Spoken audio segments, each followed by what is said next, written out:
Welcome, everybody, to the Future of Work webinar series. I'm Mark Morey, your host, and our theme for this series is going to be redesigning business for human well-being, connection, and effectiveness.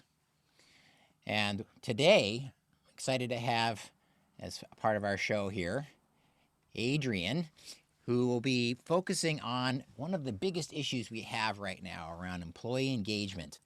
Because of this high demand that talent has, and do they have the power or not to make a decision, we have this great resignation going on. And we'll be talking about that in a minute. But first, I just want to give us a little sense that where we're going in this webinar today is we're going to be talking about retaining talent and how 40% of the workforce is actively seeking another job. And that bleeds into other things around business disruptions, developing resilience, work-life integration.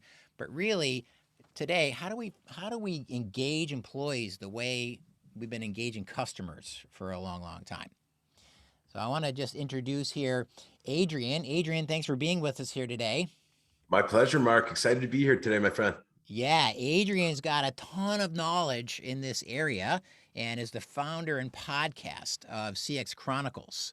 He's like a living content guide to everything you need to know about CX and EX leadership. He's been working in customer experience, service, sales, marketing, and operations for 15 years, and recently has been working in lots of companies in New York with ACV Auctions, Home Team, H Bloom, and lots of other venture-backed capital things. And essentially, he's been thinking about starting, building, and scaling companies and internal customer-facing teams for his entire career. So I'm just really happy to have you here, Adrian, to help us think about how do we deal with these huge challenges. So before we get into that problem, and I know you're going to offer some real specific action items here today, tell us a little bit about how you got into this and your background around this employee engagement. 100%. So, Mark, first things first, thank you so much for having me be a part of this. I think it's an incredible opportunity for different customer and employee focused business leaders alike to just take some time to pump the brakes, look around. The world has been a wild place for the last 18 to 24 months. And the reality is there's not enough discussions like this happening in the workplace. There's not enough of the world's biggest, largest, typically smartest companies taking time to have some of the smartest people just having these discussions, thinking about how we can get better, thinking about what are other ways that other businesses are doing this stuff. So Mark, awesome job putting this together for all of us, man. Really mean it. I'm excited to get into the whole Future of Work series with all these other incredible folks. To introduce myself, so 2-minute elevator pitch. I had the privilege of spending 10 years in New York City working at a number of different venture capital backed startup companies, as Mark already mentioned, and didn't necessarily know it at the time, but I was working in different sales roles, ops roles, product roles. Over time, I started to realize, wait a minute, this is what the customer experience world is all about, right? Connecting and bridging and sharing all of this different tribal knowledge and then socializing it across a business so that you do more of the great stuff, you do less of the bad stuff. And more importantly, you're constantly thinking about storytelling and positioning for your internal and your external customers, right? And that's a big part of what Mark and I think are going to get into today is really it's the internal side, right? Like so many people have heard this idea of happy employees equals happy customers. We're going to get into that today for sure. But long-winded way of saying, I got to spend time building some really awesome CX teams at some really cool companies. I got to work in different industries with different executive leadership teams with wildly different goals and objectives for how they were going to try to take over their part of the world. And today, I focus all of my time and my energy building my business, CX Chronicles. We work for a number of incredible startup and growth-focused companies that are building their own bonfires. They're in the bonfire phase of the company where you're trying to figure out what's that perfect go-to-market fit? What's the perfect team look like? What type of tools do you need to make sure that you actually can keep the trains on the track and you can scale a business, grow a customer portfolio? Same time, building a team, right? Building a team, growing a team, Mark. This is a huge part of what we're going to be chatting about all day, but like a big key to success for some of these companies that go from $0 revenue to $1 billion in 5 years, it's figuring out how you can put 1,000 incredibly intelligent humans together in one company get them to row the boat in the right direction. And typically that $1 billion, it comes from those 1,000 people's efforts, their hard work, their dedication, the sacrifice. And we'll get into that too. Just this whole idea of now more than ever, the balance of work and life, and how do you juggle family and friends and work, and everybody's living in this remote world. So it's a lot of things like that. And then lastly, we spend a ton of our time on the CX Chronicles podcast, right? So that's a big part, and we're going to get into it later. But we've had the pleasure of chatting with hundreds of customer and employee-focused business leaders across the world, building these ridiculously cool companies that are doing all sorts of disruptive, wild, fun things. And we boiled it into, at this point, I think, Mark, we just dropped episode 136 this week. So we're constantly trying to help other folks that are trying to learn from others, be a part of the community that's thinking about CX and EX, or customer experience and employee experience, and then always trying to think about how to connect the dots and make sure that people know how and where they can find some of these answers for the future. I love your energy, Adrian. The world needs this right now. Thank you. We need it. We all need it. But this is the fun stuff, Mark. That's why I'm excited for today, man. Let me frame up this problem. Okay, so the Great Resignation. There's been so much information on this right now, and it's not coming out of the blue. My experience is there's been looking at data before the pandemic that people have been uninspired by work. The famous Gallup poll where 70-80% of the people are not engaged at work, and that includes managers in that too. So think about the cost of disengagement. However, then when we rolled into the pandemic, there was a crack. There's some kind of hitting bottom. And so this is a huge wake-up call for employers. Whether you've thrived or languished during the pandemic, there is this larger trend that's taking place. There's a record 9.2 million job openings, but employers can't fill them. And considering a record 4 million people quit their jobs in the month of April alone, there's no shortage of job seekers, right? So there's this tension here. And there's clearly a mismatch between what employers are offering and what employees are seeking. And I think you and I titled up this particular Future of Work series around human connection. And what does it mean to have a meaningful workplace? My background is in community development and leadership development in place, and taking a clue from we all need to have a meaningful role in our life, or else the transactional aspect undercuts our will and our purpose to really participate and make something better, right? Transaction and those kinds of things only go so far. Right. Second thing is that the workforce and the workplace are forever changed. We're not returning to the way things are. And I think that is a strategy, right? You could deny it's happening. You could hope like we get through this and go back to normal, back to the way things were. But that's just not happening. I'm closing that door in this conversation. Ain't happening. Which is like, oh, I really have to face the music. I don't know how to do this. I'm talking with directors in Google right now, and they're just like, I don't know how to do this. So I'm curious to hear how you address that. And then the last piece, which we'll get into, in that Forbes has put this in their article, that we need to care for our employees. There's a totally different idea that people can care for themselves through their income and their insurance and kind of benefits and things. But what would it be like if the solution was to create a caring culture at the organizational level? So I want to just drop that in there. This is some of the zeitgeist that's going on. What are you seeing? How would you define or name the problem? What are some of the tangible challenges that people are facing right now? So number one, Mark, thank you for setting the stage. I think there is a ton of challenges. And you just nailed it, man, on both sides, on the employer side of the game and on the employee or the talent side of the game. I think the change that we've been excited to chat about is really high demand talent now has this power that high demand talent has always had power. Let's call it what it is, right? But now, because of all the changes that Mark just laid out for us, we had COVID. We've got this huge push of pushing the entire world into remote work. Whether you like it or whether you don't like it, it's here. Every business in the world has seen the benefits of the change, whether it's reducing costs on office space in expensive cities like New York City, San Francisco, Los Angeles, whether it's taking that wonderful line item of your sales travel costs month over month and just slashing it right down. Number three, the other big part is, Mark, you just said it. There's a huge chunk of companies that are having historic sales wins. They're putting the biggest numbers they've ever put up in the history of the world, and they don't even have salespeople flying across the country to make that happen. They're literally closing deals, making relationships, and creating tomorrow's customers like this right here. Whether it's Zoom calls, team chats, whether it's our regular mediums of doing phone calls and emails. I know lots of people like to laugh. Sometimes, some days it's nice to take a little break on the Zoom and just do phone calls the old school way, just because it's a little bit of a change up. But the bottom line is, high demand talent now has the power. And there's a ton of professionals, especially really like kick butt professionals that are on top of their game. They own their subject matter expertise area. They're in a position where, number one, they have got more options than ever, whether it's running their one job, maybe it's two jobs, maybe they're moonlighting, maybe they're running their side hustle now because they're not exposed in the office space, right?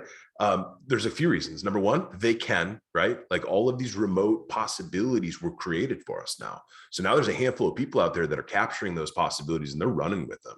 I mean, I know several friends, Mark, that have incredible positions with ridiculous companies like Google and Amazon and LinkedIn, who still have 2 or 3 other jobs, whether it's fractional consulting, whether it's part-time advisory work at other growth companies or growth startups, whether it's building their own side hustle, the thing that they really want to spend the rest of their life doing or building or thinking about.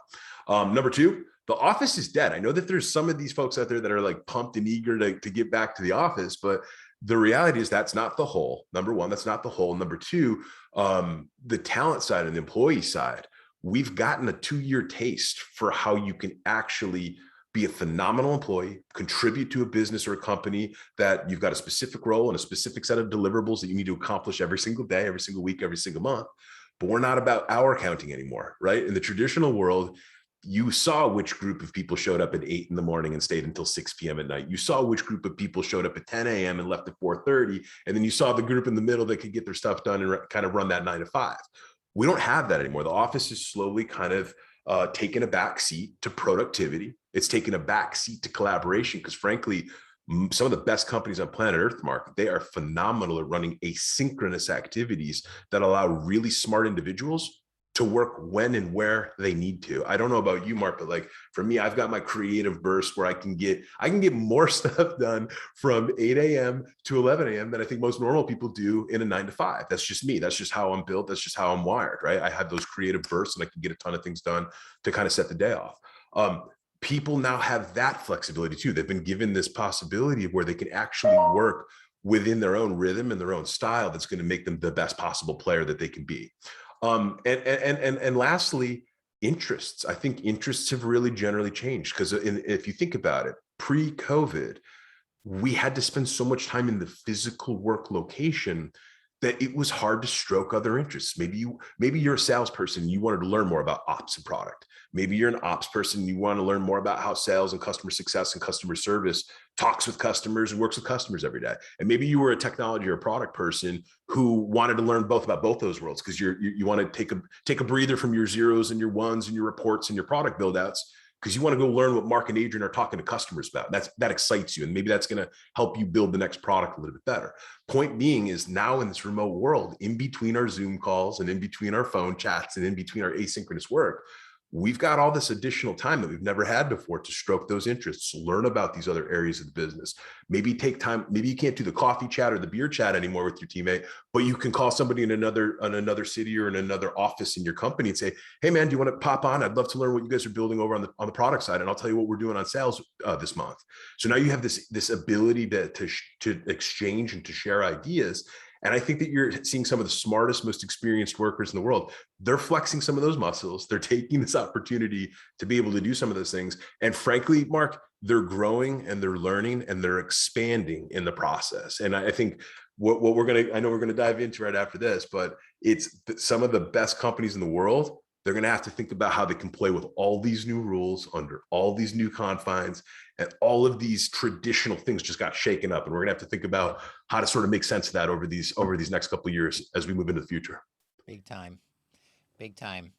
Yeah. One thing that I saw from my lens around all of this is there's no map.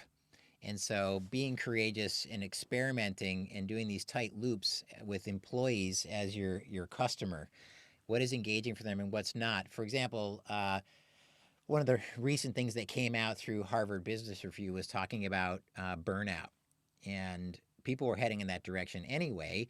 And Yep. with the confusion and difficulty of work-life balance going fully remote, people were just really losing their mind, and they were companies were having one-size-fits-all solutions Yep. for all the employees, and basically all of these approaches were failing. And they found that at the nuanced level of when they did a lot more research and survey work, that people fell into different categories about what was leading to burnout for them. And for some of them it was around cynicism, for others it was physical issues, for others it was like they needed more rest and reflection around making sense of all these changes. Yep. So what it came down to was developing solutions where personal agency was at the center of their own solution, as opposed to trying to manage it top down. And so that's something that was just broken right away. They're like, okay, that didn't work. So where are the developmental processes as part of work life? Yep. Where are those as part of the workday? How does the organization become educational in terms of self-understanding and then being able to organize ourselves to serve the company's direction with our personal agency at the middle of it? That's a totally different way of working. So anyway, I'm agreeing with you on that, but I think there's some meat that needs to be put into this situation to get people to grow in relationship to all these changes, because it's hard to figure out work life integration, right? Like we're 100%. talking Yeah, about. 100%. So here's what's interesting, right? So customer engagement has been around forever. Employee engagement, are they really our customers? And right, that's a weird thing to shift to. And then how can we not do that? Yeah. What would be the cost, right? So tell us about some ways in which people could bring into some action. Like, we want to make some value on this short call, this video that Totally. people are watching. What could they do to start moving in this direction and get their hands in the dirt around employee engagement? So, okay. So first of all, I think you just nailed it. Right now, people are finally starting to not only think about this stuff. There's lots of companies across the world that have full blown internal projects thinking about how we can lead the charge on this. There's all sorts of people that were traditionally customer focused leaders now being asked to kind of shift their focus and use some of those same principles that have yielded so much success over these last several decades and deploy it towards employee engagement, employee experience. Couple quick ideas though, Mark. And the first one that I really would love to kind of chat with the group today about is this idea of, you just said it yourself. Companies have always talked about customer being king. Companies have always talked about how we have nothing without our customers. Customers are our lifeblood. All these infamous taglines, right? That people talk about on the customer side. And then over time, we've gotten incredibly scientific with how we measure, with how we manage, with how we document, with how we map, and then with how we eventually build product, both internal and external product, to facilitate on the customer experience side of things. Now you're starting to see a ton of companies that are taking a lot of those same principles, Mark, and they're deploying it straight to the employee side of the business. So a couple of thoughts for you. Most people that are listening and watching today, they've heard of customer portfolio reviews or customer portfolio management. Well, when you were talking about all of the different types of segments of talent or employee that you've got inside of a business, especially a big business, Mark, right? Like a Nike or a Google or some of these huge, massive companies, you're going to start seeing more and more companies think about how they can deploy portfolio strategies for those masses, right? Because if you're lucky enough to be one of the companies on planet Earth that literally has an employee base the size of an army, you do need to know what types of employee segments you have. You do need to know what types of things make each one of those segments tick, i.e., different types of persona build out exercises or things that we would traditionally do on the customer side of the business. We're going to have to start doing that on the employee side of the business and the team management side of the business. That's one big thing. The second thing is you just said this, and I wanted to pop in, but I knew I could hit it here. Yeah. When you talked about, now that we're kind of tasked with this whole different world, we've got remote world, you got a bunch of leaders and managers that were built for our old world. They were built to show up at the office at 7:30 and march around and lead and command and knight and bridge and communicate and all these things. And we all know what I'm talking about. Everyone can remember, 2 years ago, some of the leaders that literally walked the floors of your office or of your business, or they led by really kind of talking the talk and being there every day, right? Consistency was being there every day at 7:30 and leaving at 7:30.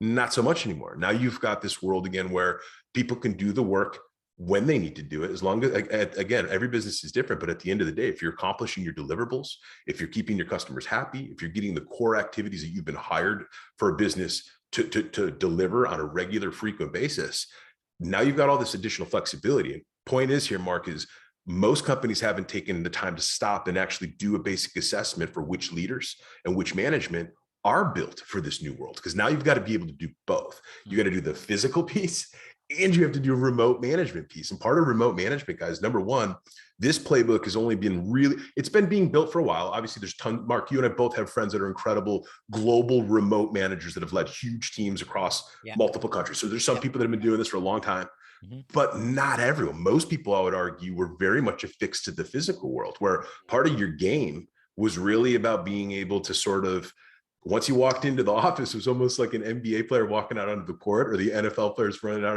onto the field. You were entering your zone and you were entering your battleground, if you will, and then you picked it up from there. Now it's a different skill set, man. You've got, Mark, you and I were talking about this the other day, but like your ability to lead in a digital presence, your ability to story tell digitally, whether it's on Zoom chats or asynchronous working documents, like your deck game has to be on a different type of level. Your ability to tell a story across 20 or 30 or 50 or 100 people on a Zoom call or on an internal call has got to be there. You're not on the sales floor anymore. You're not on the customer success floor anymore. You're not sitting with the devs and the engineers being able to stand up and do a 30-minute all hands talking about the top 3 things you need to focus on for this week or this quarter or this year. And I think that's all changed, man. And I think that, again, another big piece there, companies are going to need to help their people with rounding out some of these new skill sets. Companies are going to have to invest in their people, just like any other thing, right? If this is a whole new set of education that all of us need to go through in terms of expanding our personal playbooks, companies are going to have to be there to help with finding out where they can learn out more about this, where they can find resources or partners who can walk them through this journey. And then lastly, it's the ongoing educational piece. More companies are going to need to help their employees with the ongoing grooming and the ongoing management, the ongoing education that's required to be on top of your game. So a couple ideas there. The last one that I really want to talk about, but I'll stop first. It's this idea of thinking about your employee journey map, because the way that you arrive at dumping out all of these puzzle pieces that we're talking about and all these different variables, and I get it, guys, it's complex and there's a lot of different things here, but if you haven't taken the time to start mapping and thinking about every touch point across consideration, awareness, onboarding, they actually sign the deal and they want to join your company, retention, that's performance management and supporting, and then loyalty or creating the next internal promoter in your company that's literally going to go out and find the next 100 like incredible A players to join your business, grow your brand, right? So I'll stop there because I know it's a lot, but I think there's a number of different things that modern customer and employee focused business leaders can start thinking about. Yeah, great.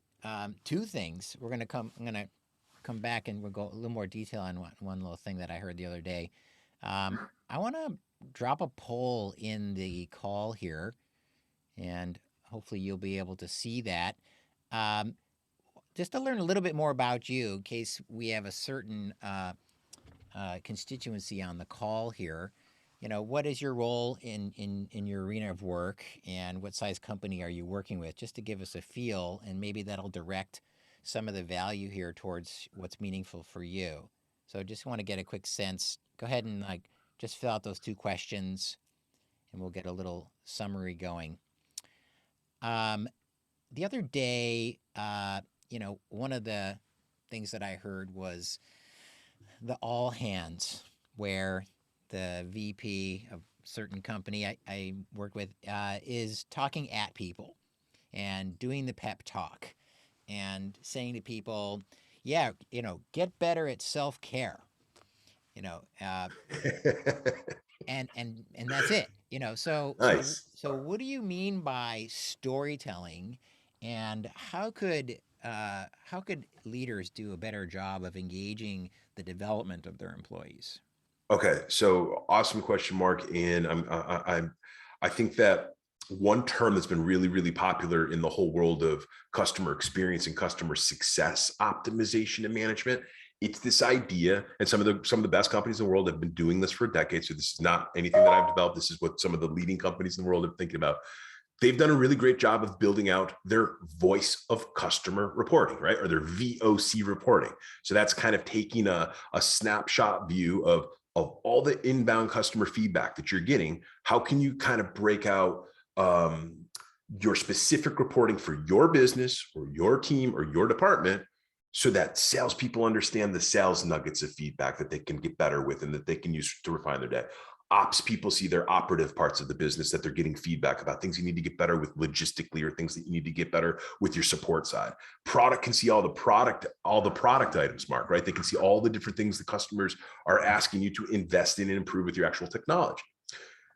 What most companies aren't doing is thinking about how they can build their voice of employee strategy or their VOE strategy. Yeah, tell me And about this that. is this is an easy one, Mark, too, because think about it. Number one, most leadership members and most executives do need some help with thinking about what are the latest greatest ways that I can do performance management, or what's the latest and greatest ways that I can think about how our team can provide more 360 feedback. Some of the best companies in the world do a lot of 360 analysis and they do 360 feedback, but they usually only do it once a year, right? Maybe. And oftentimes it's to check that box to say, well, we do have an annual, 360 to kind of surface all of these different opportunities and surface all of these friction points. But a voice of employee strategy and report especially at a growth focused company, Mark, like some of the clients that we're working with at CX Chronicles, these companies they've just raised a ton of money. They're using most of that money literally to add brand new people who don't necessarily know the mission, don't necessarily know the core values, don't necessarily know what makes an ICP or an ideal customer profile tick. They don't even know what makes them get excited and want to go use the product or the service. So if you're not taking the time to simultaneously look at what the voice of the employee is saying and frankly, this is where every company's gonna have a different appetite, but minimally on a monthly cadence or a quarterly cadence. And so what are some of the ways you're going to get there? Number one, I would suggest, if you don't already have a voice of employee task force in your business, this is going to be a group of individuals comprised of SMEs across people, talent, HR. Then you probably need a leader from each camp. You need a sales leader, you need an ops leader, you need a product leader, you need a talent leader. And if you're not thinking about how, number one, just listening to what are all the different challenges, all the different troubles, all the different wins, like the stuff that's working, Mm-hmm. and getting those people to talk about that on a monthly basis or a quarterly basis, that's a huge miss, because that's an easy place to very quickly see where you double down some of your bets. The other thing too is the reporting is pretty easy, Mark. So same way that many businesses have gotten excellent at mastering their customer surveys and mastering the way that you can turn phone calls into different tags or buckets for how you can compartmentalize what your customers are saying, you can do the same thing on the voice of employee side. It's really easy to send a monthly survey asking how you're doing on 3 key areas in the business. Maybe Mm-hmm. one of them is storytelling. Hey, how's our leadership team doing? I'm telling you guys where the hell we're sending this boat, right? That's one. Yep. Maybe the second one is some of the ongoing support and performance management, i.e. coaching. How are we doing coaching? Are we giving you guys tools? Are we giving you resources? Have we even given you a budget to think about how you can learn? And then lastly, maybe it's the idea of, what are you, the employee, someone that deals with our customers every single day of the week, or better yet, uses our tool every single day of the week? What do you guys think the top 3 areas are that we could improve and invest and refine in your part of the business? So that voice of employee strategy and that voice of employee reporting, Mark, is such an easy one for people to start thinking about right now. Mm-hmm. Great. Reminds me of something we are going to talk about. Here's an exercise. We got some data here for people on the call. There's a few managers on the call, and body of people working in various sized companies. So they're thinking about this. How do I build my skill sets? I'm imagining, right? How do I deal with this issue? And it depends if you're a manager of managers or a manager of individual contributors. But overall, there's this challenge, and we weren't built for that, right? So one of the things that I was working on the last couple of years, and I'll be developing a year-long scope of work at Google this year, is building a developmental educational process for this team. So there's a team of 20 managers underneath this director, and I think there's 200 people in the org. And 95% of the communications are transactional. They're Hmm. they're they're working on efficiency most of the time. And I'm introducing this idea of effectiveness. And what you're getting at is effectiveness is actually a different tack on how people develop to express all the things that are going on for them versus just being more you know efficient in the way things get done, right? It might include things like, what is your current level of motivation, you know Yep. how related do you feel to the OKRs that your director has put out, Yep. and if you're unengaged in those things, then your efficiency is going to be pretty poor, right? So this is like going in a different doorway for performance. Big time.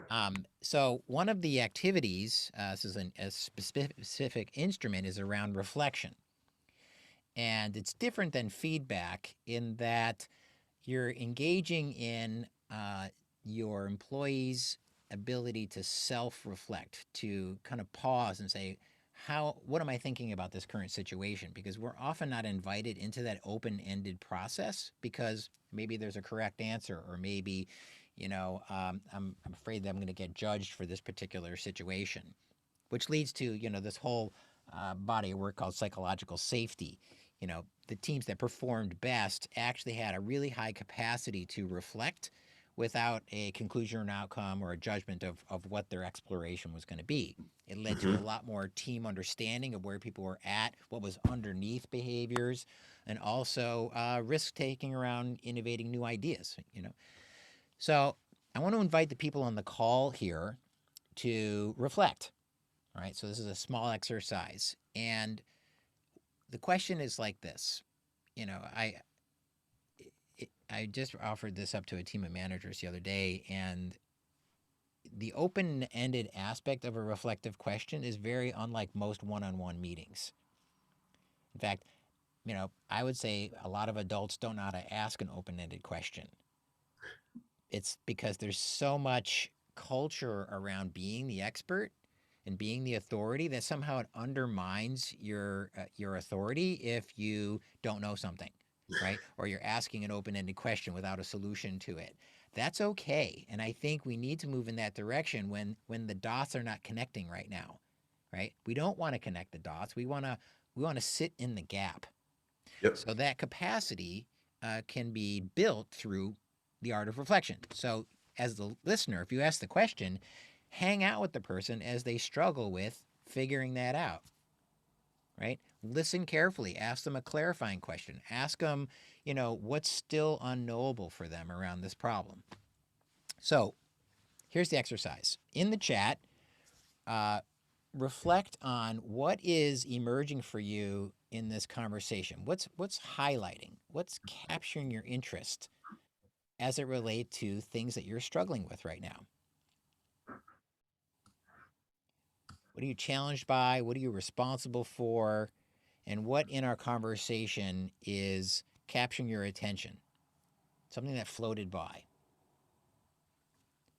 A lot of times in listening to a podcast, for example, this is like a video podcast we're in right now, is you're just surfing along the wave, and you're just following the conversation, and you're not being able to stop and reflect on it, or else you lose the conversation, right? You're like, oh, wait, I've lost track of what they're talking about. So pausing and engaging the listener. What are you hearing so far in what we're talking about? That's a real different approach in a one-on-one meeting, or learning to find out what is the employee voice. That team that you're talking about, how are they going to build that skill set? You can't just pick people from different groups and say they're going to have that ability. Many times someone asks a question and then they go ahead and start giving their opinion on what they think the answer to the question is, right? Yep. Or what I think of your answer, or these kinds of things. So I'm going to just invite that as we go forward. So if you have a reflection, open-ended, on what is emerging for you in listening to this conversation as it relates to things that you're challenged or struggling with. Okay. Let them sit with that for a minute.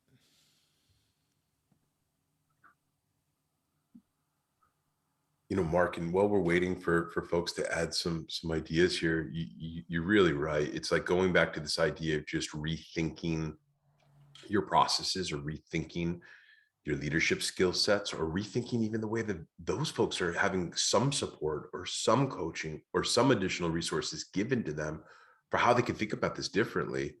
It's going to be a huge key into even beginning to push some of these ideals or these best practices or these leading plays from the best managers and leaders out there to becoming the new norms. Because I think, from a lot of the conversations that I have with different types of customer focused employees across the world, we're still not there, man. There's some managers that are doing a great job of poking and prodding and ensuring that they hit on not just the work side, but are hitting on the life side of things, and the real world side, the family and the friends, and they take the time to, even if it's only 5 minutes, Mark, hit on those points. A lot of folks still aren't getting that, and that's a huge part of starting to move into this new world of where we can live in a hybrid place and we can live in a hybrid space where we do get really good at it. The other thing too is companies that aren't doing this in the next couple of years, they're going to struggle to find incredible talent, and they will not have a squeaky clean retention wrap. They'll constantly be flipping through people. They're going to be spending a ton of money trying to train, retrain, onboard, and find replacements. And I think the faster the companies and awesome business leaders can start thinking about this stuff now, the better off a lot of people are going to be further down the line.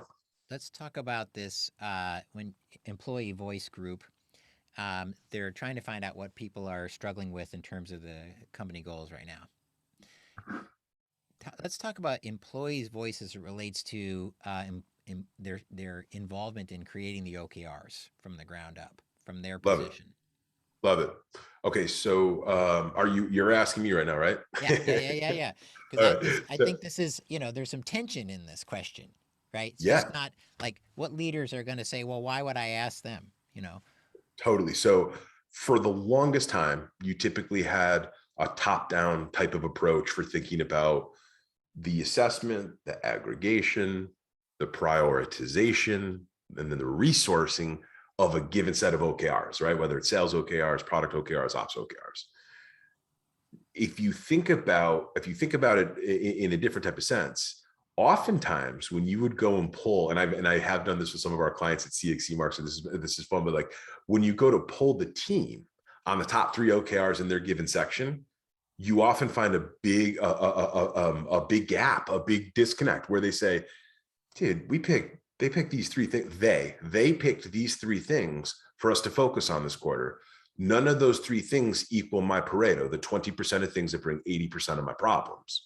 What gives? So number one, this idea of companies that are going to begin thinking about the democratization of OKRs, or the idea of how, when Mark, you and I were talking about this the other day, but when I talk about balancing CX and EX and getting good at companies thinking about how they can literally have one weighting mechanism over here for how CX is performing, but then balancing it with EX, because the 2 are certainly aligned, and they have to be aligned. But this idea goes a little bit deeper where if you're not having some of the folks that are going to build, contribute, facilitate, implement, and then the doers, the people that are doing this stuff, getting to put their fingerprints on what the top priorities or the top focus areas or the top parts that, again, they're going to know better than anybody, where the internal and external friction or pain points can be aligned to clearly highlight the 3 or 4 things that if you fix that, not only do you solve a tremendous amount of customer consternation, you've just solved the top 2 things that developers have been complaining about for the last 3 quarters. That's like such a big win for the entire organization.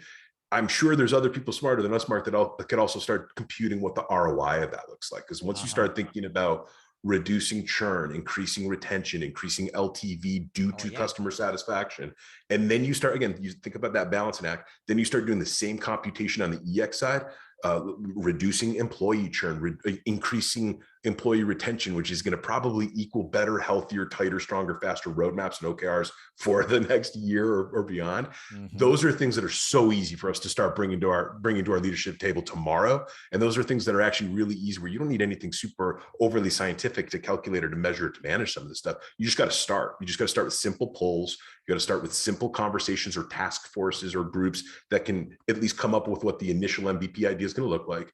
And then somebody's just got to think about how they can measure it, manage it over the next couple of weeks. And then you come back 30 days from now and let's see what some of the early wins look like. Yeah, I love that. I love that. I mean, that would be an engaging experience for me. I'm reflecting on this group that they got these directives from the VP, and they were like, I don't even understand these. Like Yep. literally, they're engineers, right? Like this is kind of a made up. There's no future in this, let alone something I could do tomorrow. What are you talking about? And there Yep. was no built-in communication or established respect for that reciprocity that you're talking about, Yep. and let alone being involved in setting the OKRs, the measurable goals, of what he wants to achieve. So, you know, it was like he was complaining about performance issues, right? But the Yep. VP, but he wasn't actually competent at this point, capable of laying out, here's the aim, right? And I want to find out where are you at and how we might reach that aim, and maybe he has his own ideas, right? Sure. But Yep. there needs to be a process in place for that. So Big this time. is all really, this would be really good stuff to test out right away. Um, I want to take a pause here for a second and do a little break. And what we're going to do is, in a minute, we're going to do a really cool exercise that's going to bring a ton of value and start to engage exactly where you're at for the listeners on the call here. Um, I want to just take a second to share a follow up if any of this is engaging for you. When I was in Nike this past year during the pandemic, I was consulting with them regularly, and then the whole thing shut down. So during my engagement with them, we went straight into remote work, like something like they went from 3,000 to 70,000 people remote work, like overnight. And so my scope of work was totally different, right? It's like, how can we possibly deal with this? And it was chaos because this was the department responsible for that transition.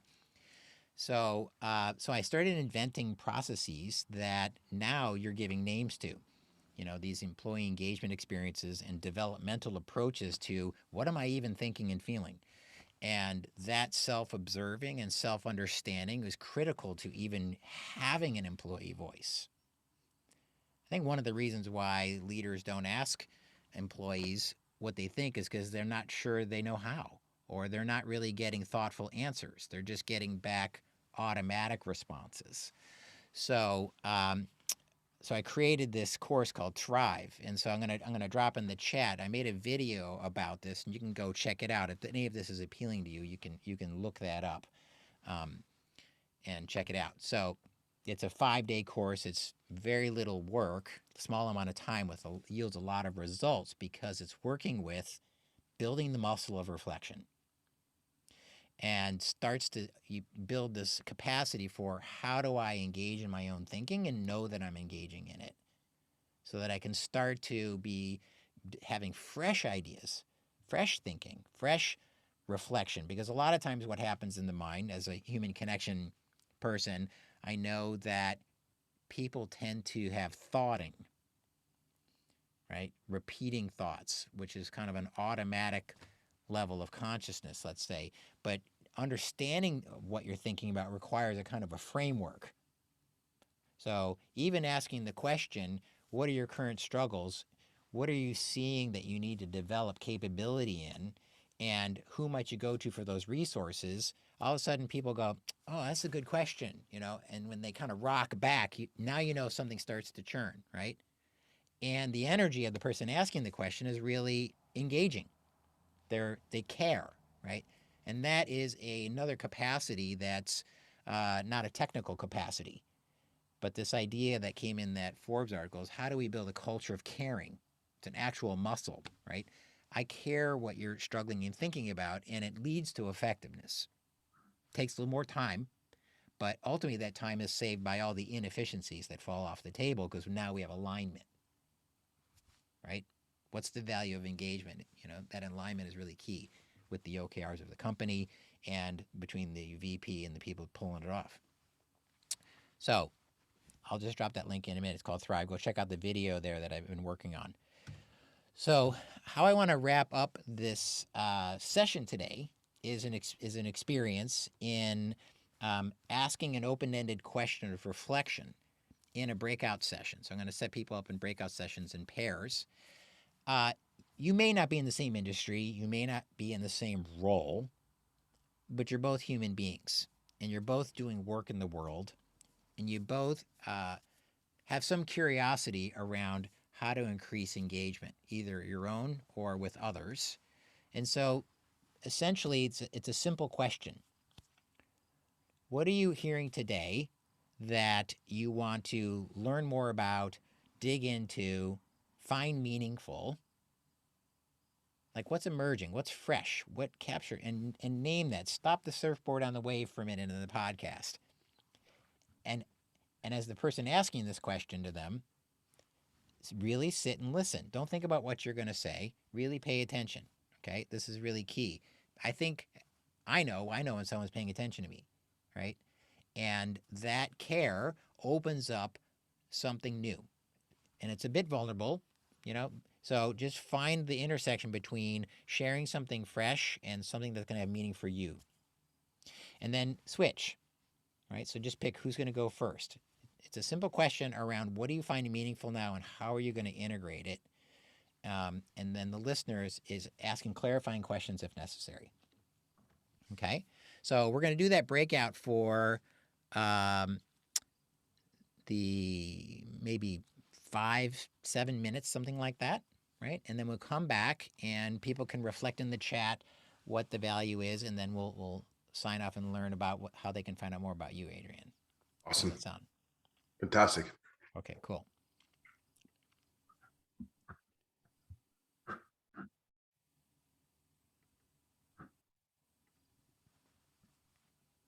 All right. Very good. Let's see.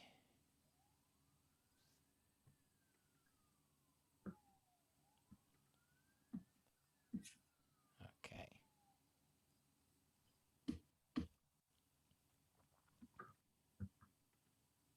Here we go. So go ahead and receive that breakout room notice.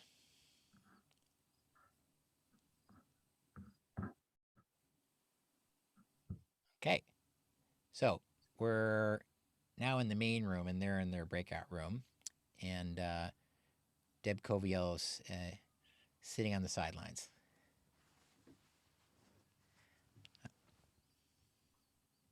Very good. So let me ask you that question, Adrian. So here Yes, we sir. are. I'm gonna pause actually for the video recording. Hang on, listeners. We'll be back in a minute.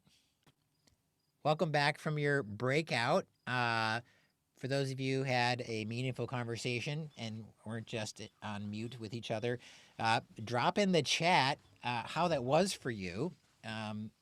Was it engaging? Did it have any value for you? Would you wish that we never did that? The whole aim for this style series is that we are working on engagement in real time. This is like a live audience podcast, and we're testing out different ways to find out what's going on for people, and also ourselves kind of being live with the conversation. So it means a lot for us if you drop anything in the comments. We're almost at the top of the hour here, Adrian. I want to thank you for spending this time with me and also all the weeks leading up to this. I really feel like your voice of employee work and employee engagement stuff is cutting edge. I really feel like hasn't even rolled out yet, and you already have a ton to say about it. How can people learn more about you and follow up with your work? Yep. So number one, Mark, thank you so much. It's been an absolute pleasure. And For folks on the call today that joined us, thank you so much for your time and for being involved in this, and for trying to think about how we can push some of these ideals into the future. It's going to take an army of us, I promise you. But you can find me at cxchronicles.com. That's going to be our business website where you can learn more about some of the CX managed services. You can absolutely find a number. You can find all of our CX Chronicles podcast episodes there. That's going to be the easiest way for you to listen into more of the long-term work and content that we've been able to develop. Again, you'll pop in there. I'm sure you're going to see a bunch of different companies that you already know. Find one that sounds interesting to you and give it a listen.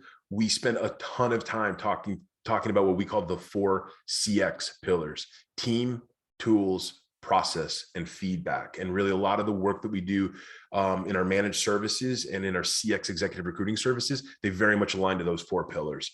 And then lastly, Mark, feel free to, if you like some of the stuff that we're talking about, if you want to learn more about the CX pillars, check out our book, The 4 CX Pillars, on Amazon. And it's going to be the Customer Experience Manager Playbook for Success. It'll give you a quick and dirty on all things that you need to know across team, tools, process, and feedback. But it's been an absolute pleasure. And I just want to thank everybody for joining today, Mark. It's been my pleasure too, my friend. Beautiful. Let's do it again. All right. Ciao for now, everyone.